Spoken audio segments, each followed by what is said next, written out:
बिस्मिल्लाहिर्रहमानिर्रहीम। टमाटर में ये आम सी चीज़ मिलाकर लगाएं। स्पेशल फेशियल घर में करके चेहरे को चमकाएं। टमाटर एक बेहतरीन एंटीऑक्सीडेंट है जो जिल्द की ताजगी बढ़ाने और उसको जवां रखने में मददगार साबित होता है।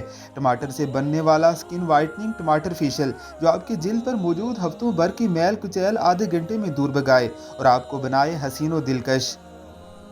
क्लींजर। टमाटर क्लींजर बनाने के लिए आप एक टमाटर का पेस्ट बना लें। इसमें 2 चम्मच दूध शामिल कर लें। इसमें हलोल को जिल्द पर लगाएं और अच्छी तरह मालिश कर लें।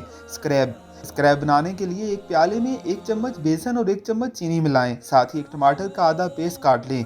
इस आधे टमाटर के पेस्ट को चीनी और बेसन के मुरक्कब में अच्छी तरह रगड़ें। इसको अपनी जिल्द पर लगाएं। अच्छी तरह मलते रहें। Facial pack. अब टमाटर के पेस्ट में दही, शहद और बेसन मिलाकर एक गाढ़ा सा पैक बना लें। इसको 10 मिनट के लिए जिल्द पर लगा रहने दें। सूखने के बाद पानी से धोकर अर्के गुलाब का स्प्रे कर लें। आपका चेहरा महंगे फेशियल की तरह चमकना शुरू हो जाएगा। मज़ीद अच्छी वीडियोस के लिए हमारे चैनल को ज़रूर सब्सक्राइब कीजिए।